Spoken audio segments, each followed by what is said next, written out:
तो दोस्तों, बाबा the explainer हाजिर है। और आज मैं बेदा फिल्म को एक्सप्लेन करूंगा जो मैं कल ही थिएटर में देख कर आया हूँ। और काफ़ी टाइम के बाद बॉलीवुड से कुछ एकदम अलग देखने को मिला है। कहानी और कॉन्सेप्ट बिल्कुल हटकर है। और शुक्र है कि साउथ से कॉपी नहीं है, बिल्कुल ओरिजिनल है। जस्ट लाइक तुम्बाड़ और पार दो भी। अगर आप ये फिल्म थिएटर में देख चुके हैं और कुछ बातें समझ में नहीं आई हैं तो इस वीडियो से सब क्लियर हो जाएगा। तो चलिए अब बिना किसी देरी के जल्दी से वीडियो स्टार्ट करते हैं। तो फिल्म की शुरुआत में हमें कैदी को देखते हैं जिसे कुछ ब्रिटिश सैनिकों ने पकड़ा हुआ था और उसकी फांसी होने वाली थी। मौत का डर उस कैदी के चेहरे पर साफ दिखाई दे रहा था। वो कहता रहा कि मुझे छोड़ दो, मैं मरना नहीं चाहता। लेकिन सैनिक उसकी एक नहीं सुनते और उसे घसीट कर फांसी के फंदे तक ले जाने लगते हैं। और तभी वहां पर वो पिशाच को देखता है और कहता है कि तुम, मानो वो उसे जानता हो, और किसी तरह खुद को छुड़ाकर उसके पीछे भागता है। पिशाच तो वहां से गायब हो जाता है और ये भागते भागते एक कुटिया में जाकर छुप जाता है। वहां पर एक दूसरा आदमी भी बंधा पड़ा था और वो पानी मांग रहा था। वो कैदी उसको पानी पिला देता है कि तभी इतने में वो सैनिक आकर उसे पकड़ लेते हैं और ले जाकर फांसी पर चढ़ा देते हैं।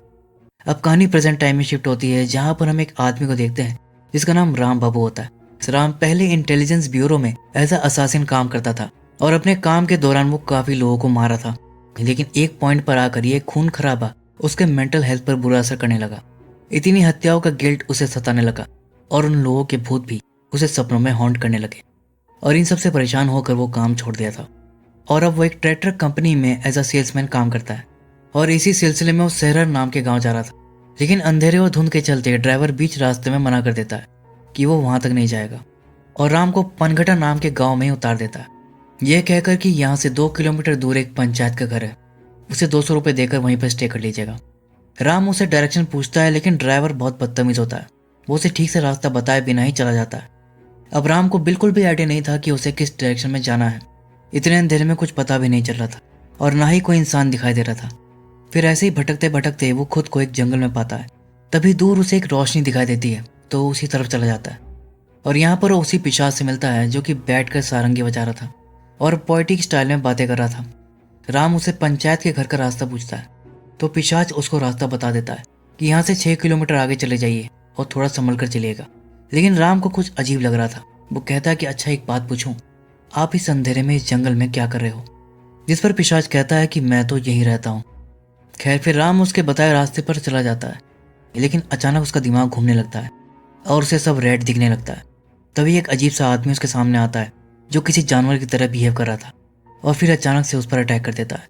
लेकिन राम उसको धक्का देकर वहां से भाग जाता है और वापस पिशाच वाली जगह पर पहुंच जाता है। राम उसे बताता है कि वहां पर कोई था, उसने मुझ पर अटैक किया। तो पिशाच कहता है कि कोई जानवर होगा।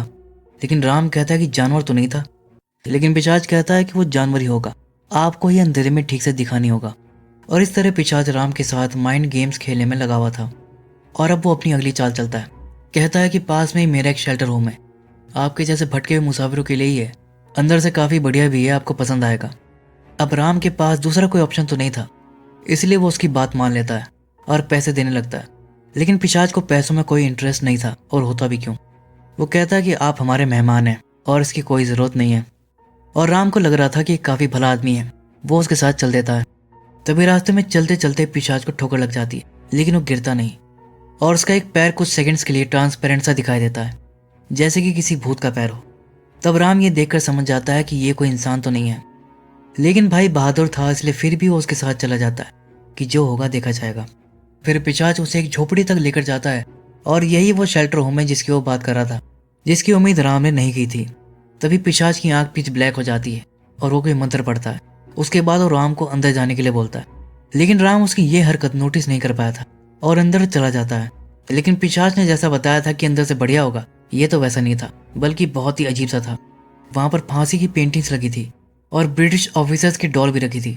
सोने के लिए कोई खाट वगैरह भी नहीं थी, खाली एक बिछौना टाइप सा कुछ था और इसके अलावा एक टेबल चेयर भी रखी थी। राम को कुछ गड़बड़ लग रही थी इसलिए वो सोचता है कि आज रात जगना ही सही रहेगा और जगना ही है तो अपनी सेल्स रिपोर्ट ही भर लेता हूँ। लेकिन जैसे वो काम करने के लिए चेयर पर बैठता है तो वो फेड होने लगता है और टेलीपोर्ट होकर किसी जेल में पहुंच जाता है। वो सोचने लगता है कि ये क्या हुआ, ये कौन सी जगह है और मैं यहाँ कैसे आया। तभी कुछ ब्रिटिश ऑफिसर्स उसको लेने आते हैं जो उसे कैदी बता रहे थे और आज उसको फांसी दी जानी थी। राम को बिल्कुल भी समझ नहीं आ रहा था कि ये सब क्या चल रहा है। वो उनसे पूछने लगता है कि मैं यहाँ कैसे आया, लेकिन उन्हें लगता है कि मौत के डर से पागल हो गया है और अजीब बातें कर रहा है। वो उसकी एक नहीं सुनते और ज़बरदस्ती पकड़ कर बाहर ले जाते हैं और तभी वो वहां पर पिशाच को देखता है जो उसकी भी पेंटिंग बना रहा था। राम उसे देखकर कहता है कि मैं तो तुम्हारे कॉटेज में था, यहाँ कैसे आया? लेकिन कुछ बोले बिना ही पिशाच वहां से जाने लगता है। तभी राम खुद को छुड़ाकर उसके पीछे भागता है, लेकिन उसे टच करते ही वो टेलीपोर्ट होकर वापिस पनगटा गांव में आ जाता है। राम भले फांसी से बच गया था, लेकिन अब उसके राइट हैंड पर तेज जलन होने लगती है। तभी वो नोटिस करता है कि उसका हाथ नीला पड़ना शुरू हो गया था।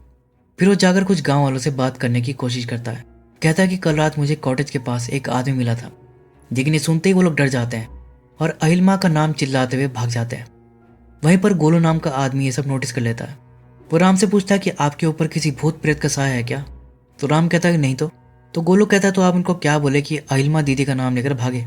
असल में अहिलमा दीदी भूत प्रेतों जैसी शक्तियों से डील करती है। तब राम भी उसे वही बताता है कि कल जंगल में कॉटेज के पास मुझे एक आदमी मिला था।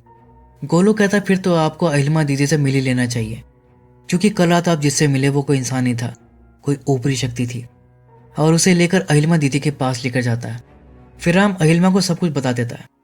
तब अहिलमा उसको बताती है कि आप जिससे मिले हो हम उसे पिशाच बुलाते हैं। आज तक जो भी उसको देखा वो जिंदा नहीं बचा। अगले ही दिन उसकी लाश खेत में पड़ी मिलती है। उससे बचकर जिंदा लौटने वाले आप दूसरे इंसान हो, लेकिन आप ऐसा क्या किए जो आप उससे बचकर लौट आए? राम बताता है कि मैंने उसका हाथ पकड़ा था और फिर मैं यहाँ आ गया, लेकिन जिस हाथ से मैंने उसे टच किया था अब वो नीला पड़ गया। जिस पर अहिलमा का कहना था कि राम अभी भी पिशाच के प्रभाव में है, वो कर्ज हो चुका है। राम जहाँ पर गया था वो पिशाच की अपनी दुनिया है और उसी दुनिया में पिशाच ने इसकी आत्मा का एक हिस्सा ट्रैप कर लिया है और अब वो राम को टॉर्चर कर रहा है। धीरे धीरे उसका पूरा शरीर नीला पड़ जाएगा और वो खत्म हो जाएगा। और ऐसा वो राम की पेंटिंग बना के किया है। असल में राम की फांसी की तैयारी के वक्त जब उसे पेड़ के पास बैठाया गया था, उसी वक्त पिशाच ने उसकी पेंटिंग बनाकर उसकी आत्मा के एक हिस्से को उस पेड़ से बांध दिया था। सो अगर राम को खुद को बचाना है तो उसे पिशाच की दुनिया में वापस जाना होगा, जहाँ उसकी आत्मा का हिस्सा उससे फिर से मिल जाएगा और तब वहां उसे अपनी फांसी को भी रोकना होगा, तभी वो बच पाएगा। लेकिन अब राम को यह भी जानना था कि पिशाच एक्चुअल में है कौन। तब अहिलमा उसे पिशाच के बारे में सब बताने लगती है, जिससे हमें पता चलता है कि पिशाच इस टाइम का नहीं है बल्कि 1940 के टाइम का है। पहले वो नॉर्मल इंसान ही था और काफी बढ़िया पोएट था। वो उसी कॉटेज में रहता था और उसी चेयर पर बैठकर अपनी कविता लिखता था। उन दिनों देश में क्रांति की लहर चल रही थी, सो एक देशभक्त होने के नाते वो अपनी क्रांतिकारी कविताओं से ही लोगों को जगाता था। प्लस उसका आईक्यू भी काफी हाई था, सो काफी कम एज से ही वो किताबें लिखने लगा था। उसे साइंस वाइंस की भी बढ़िया नॉलेज थी और वो कोई ना कोई रिसर्च करता ही रहता था। इसी दौरान वो अपनी कुछ थ्योरीज को टेस्ट करने जर्मनी चला गया, लेकिन जब वो वहां से लौटा तो उसके पास सुपर नेचुरल पावर आ चुकी थी। केवल एक उंगली के इशारे से ही वो किसी की भी आत्मा को उसके शरीर से अलग कर देता था, जिससे सब लोग उससे डरने लगे थे, यहाँ तक कि ब्रिटिश सरकार भी। गांव वालों का तो मानना था कि वो काला जादू जानता है, कोई उसको साइंटिस्ट मानता, कोई देशभक्त तो कोई पिशाच। एक दिन गांव के कुछ लोगों ने उसकी खबर ब्रिटिश सरकार को दे दी, लेकिन जब वो लोग उसको पकड़ने गए तो वो वहां पर मिला ही नहीं और फिर वो कभी पकड़ा ही नहीं गया। और अब साल में कुछ दिन ऐसे होते हैं जब वो दिखाई देता है और तब मौत अपना शिकार चुनती है, यानी कि इस गांव में कोई ना कोई इसका शिकार बनता है। राम पूछता है लेकिन वो ऐसा करता क्यों? अहिलमा कहती है कि ये तो मुझे नहीं पता, लेकिन इतना पता है कि आपके पास केवल 48 घंटे ही हैं खुद को बचाने के लिए, सो जल्दी करिए। फिर राम अहिलमा से उस आदमी के बारे में पूछता है जो उससे पहले पिशाच से बचकर जिंदा लौटा था, और उसका पता लेकर वो वहां से निकल जाता है। उस आदमी का नाम हेमंत होता है, लेकिन गोलू का कहना था कि हेमंत के पास जाने से कोई फायदा नहीं, वो जिंदा तो बच गया लेकिन वो पागल हो चुका है। लेकिन फिर भी राम उससे बात करने चला जाता है। उसे जानना था कि वो पिशाच से बचकर कैसे लौटा था, लेकिन पिशाच का नाम सुनते ही हेमंत बहुत डर जाता है। वो कुछ भी बताने से मना कर देता है और उन्हें जाने के लिए कहता है, लेकिन उन दोनों के काफी इंसिस्ट करने पर वो बता ही देता है कि जब वो लोग उसको फांसी लगाने की तैयारी कर रहे थे, उसी दौरान किसी ओम नाम के आदमी ने उससे कहा कि तुम बेहोशी का नाटक करोगे तो ये लोग तुम्हें फांसी पर नहीं चढ़ाएंगे और फिर मैं आकर तुम्हें छुड़ा लूंगा। इसके बाद हेमंत ने ऐसा ही किया और उसकी फांसी टल गई। फिर बाद में ओम ने उसे सेलर से निकालने में मदद की और उसे बहुत ही अजीब बात बताई कि पिशाच उसे पहले भी फांसी पर लटका चुका है। लेकिन हेमंत को कुछ भी समझ नहीं आ रहा था, उसे तो बस वहां से बाहर निकलना था। तो ओम उसे एक पेपर देता है जिसमें कोई मंत्र लिखा था और उसे कहा कि कुएं के सामने इस मंत्र को पढ़ो और मेटल को चबाकर कुएं में कूद जाओ। हेमंत ने बिल्कुल ऐसा ही किया और वो वहां से बाहर निकल आया। अब ये सब जानकर दोनों वहां से जा ही रहे होते हैं, तभी राम नोटिस करता है कि कर्स अब फैलकर और बड़ा हो गया था। सो उसे अपना टास्क जल्दी निपटाना था, नहीं तो वो निपट जाएगा। लेकिन कोई इन दोनों का पीछा भी कर रहा था और राम ने अपनी स्पाई वाली स्किल से ये सेंस भी कर लिया था। वो गोलू को धीरे से बताता है कि कोई हमारा पीछा कर रहा है, तुम सीधे अहिल्मा के पास जाओ, मैं बाद में तुम्हें वहीं पर मिलता हूँ। फिर गोलू वहां से अहिल्मा के आश्रम की तरफ भागता है और राम उस आदमी की तरफ भागता है जो उनका पीछा कर रहा था। राम उसको पकड़ ही लिया था, लेकिन वो राम के फेस पर कोई पाउडर फूंक भाग जाता है। राम को लग रहा था कि इसे पिशाच ने भेजा होगा। फिर वह अहिल्मा से ही जाकर पूछता है कि पिशाच के लिए कोई आदमी भी काम करता है क्या। अब अहिल्मा का यहाँ पर यह कहना था कि हेमंत भी किसी आदमी का जिक्र तो करता रहता था, लेकिन वो कभी उस आदमी को नहीं देखी और न ही उसके बारे में ज्यादा कुछ जानती है। लेकिन वो राम को पिशाच की दुनिया के बारे में और डिटेल में समझाने लगती है कि पिशाच की दुनिया एक अलग डायमेंशन है जिसे उसने खुद क्रिएट किया है। जब 1940 में ऑफिसर्स उसको पकड़ने आए थे तो वो अपनी डायमेंशन में चला गया था और इसीलिए वो कभी पकड़ा नहीं गया, और तब से वो अपनी इसी दुनिया में रहता है और जब चाहे हमारी दुनिया में आता जाता रहता है।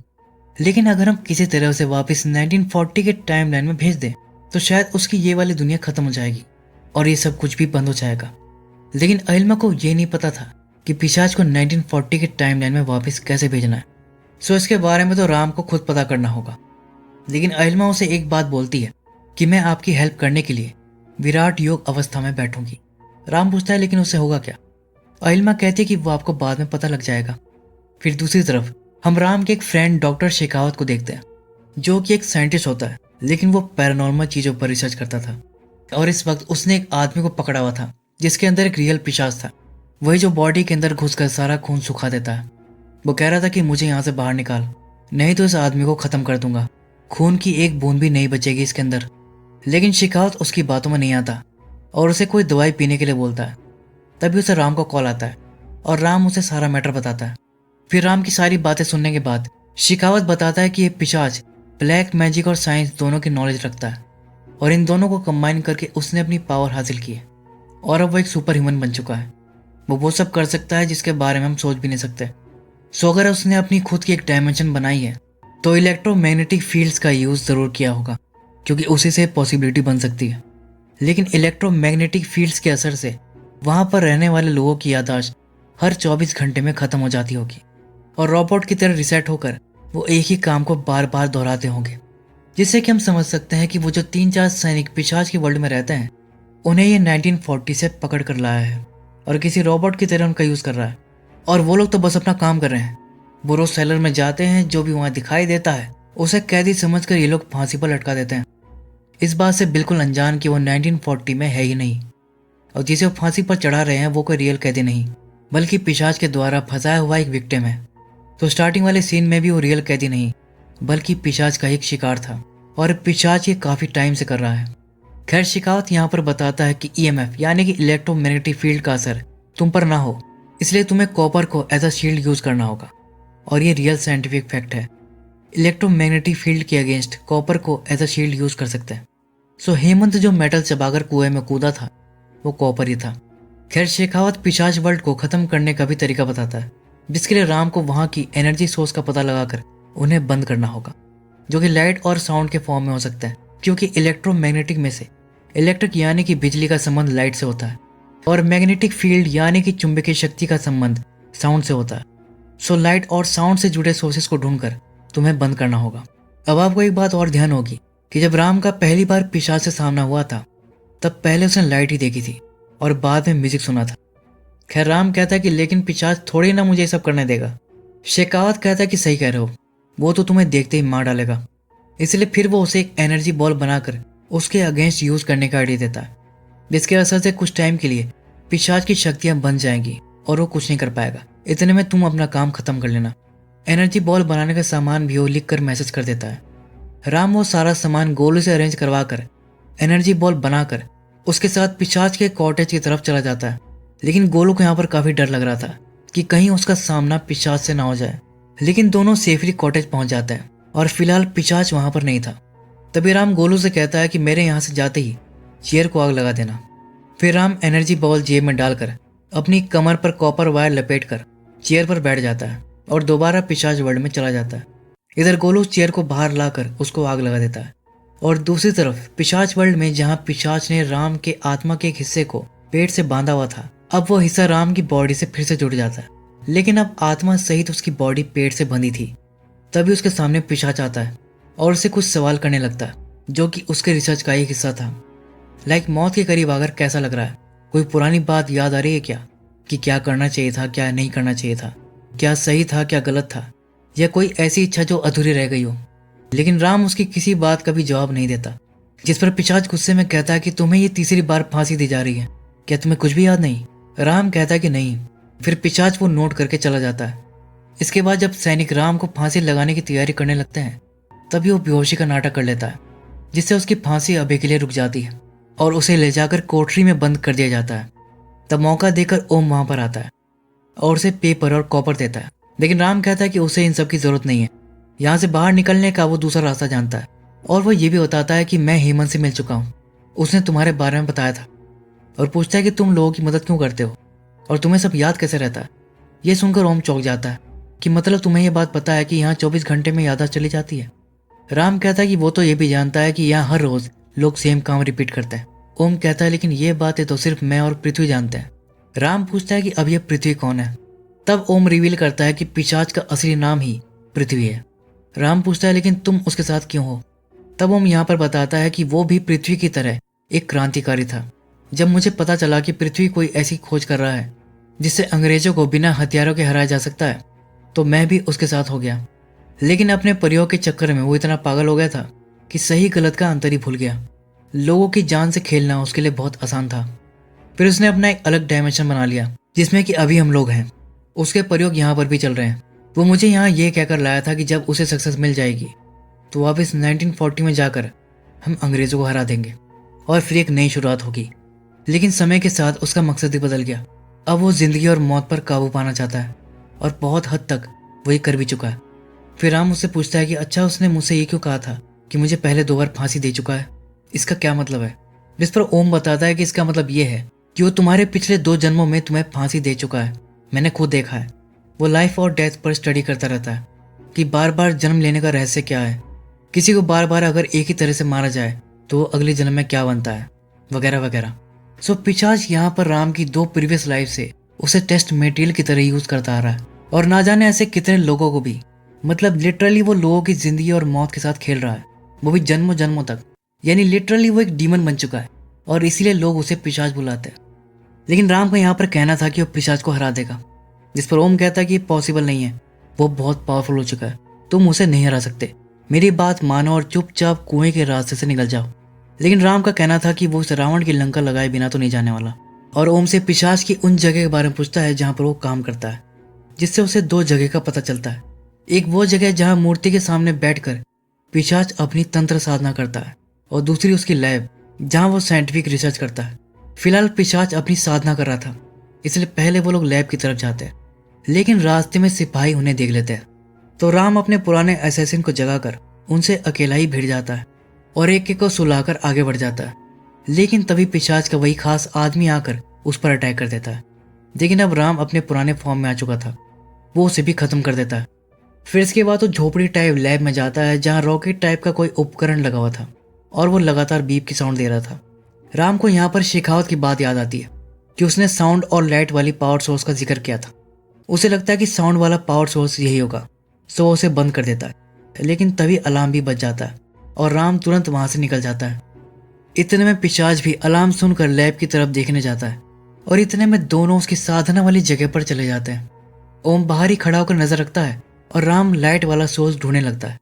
लेकिन यहाँ तो कई दिए जल रहे थे, तो वो सब दियों को ही बुझाने लगता है। लेकिन तभी इतने में पिशाच आकर उंगली के इशारे से ही ओम को मार देता है और फिर आकर राम पर गुस्सा करने लगता है कि ये क्या बेवकूफ़ी करने जा रहे थे, मेरे सालों की मेहनत और इतने लोगों के बलिदान पर तुम पानी फेरने जा रहे थे। राम कहता है कि कुछ भी हो, लेकिन ऐसे लोगों को मारना क्या सही है? जिस पर पिशाच अपने काम को जस्टिफाई करने लगता है कि जब उद्देश्य बड़ा हो तो कुर्बानियां भी बड़ी होती हैं और फिर कितनी भी लाशें गिरती हैं वो गिनी नहीं जाती। जिस पर राम कहता है कि अब मैं तुझे किसी को मारने नहीं दूंगा। तो पिशाच भी कहता है कि अब तू फांसी से नहीं मरेगा, अब मैं तुझे खुद मारूंगा। लेकिन राम उससे बिल्कुल भी नहीं डरता और उसे कुछ ज्यादा ही हल्के में ले लेता और पिशाच को एक लकड़ी से मारने आता है। लेकिन पिशाच अपनी पावर से उसे रोक देता है और अपनी साइकिक पावर से उस पर अटैक कर देता है, जिससे बेबस होकर राम पत्थर की ओट पकड़ लेता है। लेकिन फिर खुद को जैसे तैसे संभाल कर वो अपना एनर्जी बॉल निकाल कर पिशाच की तरफ फेंक देता है, जो किसी स्मोक बॉम्ब की तरह काम करता है। उसके धुएं में पिशाच घिर जाता है। लेकिन जितना ये लोग सोचे थे पिशाच उससे ज़्यादा पावरफुल था। एनर्जी बॉल का उस पर कोई असर नहीं होता और वो राम को हवा में उठा देता है। लेकिन दूसरी तरफ अहिल्मा दीदी भी तो साधना कर रही थी और इस दौरान वो भी एक एनर्जी बॉल क्रिएट करती है और राम के जरिए अपनी एनर्जी पिशाच वर्ल्ड तक पहुंचा देती है। इस बार पिशाच की शक्तियां बन जाती हैं। यहाँ मैं बता दूं कि एनर्जी बॉल वेस्ट नहीं हुई थी, उसने अपना काम किया था, लेकिन वो अधूरा था क्योंकि जैसा कि हमें पता है कि पिशाच की शक्तियां साइंस और साधना दोनों का कॉम्बिनेशन है। सो साइंस वाली एनर्जी बॉल और अहिल्मा की साधना वाली एनर्जी, इन दोनों के कॉम्बिनेशन से एक काम किया जिसके असर से पिशाच की शक्तियां कुछ समय के लिए बन जाती हैं। वो कमजोर पड़ जाता है और अब राम उस पर आसानी से अटैक करके उस दिए की तरफ भागता है जो सबसे अलग थलग रखा था। यानी यही यहाँ का पावर सोर्स था। राम तुरंत जाकर उसे बुझा देता है और वापस अपनी दुनिया में आ जाता है और वो देखता है कि उसका हाथ बिल्कुल ठीक हो गया था। फिर वो जाकर गोलू से मिलता है जो काफी टाइम से उसका वेट कर रहा था। गोलू पूछता है कि आपने वो कुर्सी क्यों जलवाई थी, जिस पर राम रिवील करता है कि डॉक्टर शिकावत ने उसे बताया था कि वो कुर्सी ही ट्रांसपोर्ट का मेन मीडियम थी और अब पिशाच यहाँ पर नहीं आ पाएगा। गोलू पूछता है कि क्या वो भूत था। राम कहता है कि पता नहीं, लेकिन था बहुत पावरफुल। फिर गोलू बताता है कि आपके जाने के बाद अहिल्मा दीदी पूरे वक्त ध्यान में बैठी थी। राम कहता है कि पता है, उन्हीं की मदद से मैं पिशाच को हरा पाया। दूसरी तरफ पिशाच वापस 1940 में पहुंच चुका था जहां सैनिक उसको पकड़ने आते हैं, लेकिन एक इंडियन सैनिक तुरंत उसे शूट करने के लिए बोलता है। लेकिन अंग्रेज ऑफिसर कहता है कि हमें इसे अरेस्ट करने का ऑर्डर है, मारने का नहीं। जिस पर इंडियन सैनिक कहता है कि अरे ये पिशाच है, खून पीता है, इसे तुरंत खत्म कर दो। फिर पिशाच भी कहता है कि ये सही कह रहा है, पिशाच हूं मैं, और सबको एक ही साथ खत्म कर देता है। यानी इसकी पावर्स पहले से ज्यादा बढ़ चुकी हैं। इधर प्रेजेंट में डॉक्टर शिकावत को अपनी थ्योरी में कुछ गड़बड़ का पता लगता है। वो राम को बताता है कि अगर पिशाच वाकई में 1940 में चला गया है तो शायद गड़बड़ हो गई है और जैसा हमने सोचा था उसका ठीक उल्टा होगा। लेकिन क्या होगा ये हमें बताया नहीं जाता और इसी के साथ ये फिल्म यहीं पर दी एंड हो जाती है। लेकिन ओपन एंडिंग के साथ, यानी इसका सीक्वल भी आ सकता है।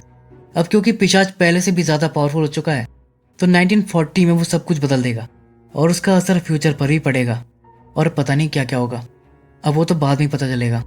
तो दोस्तों ये थी बेदा मूवी की एक्सप्लेनेशन। उम्मीद है कि वीडियो आपको पसंद आई होगी। तो फिर मिलूंगा अगली वीडियो में। तब तक के लिए take care and keep watching.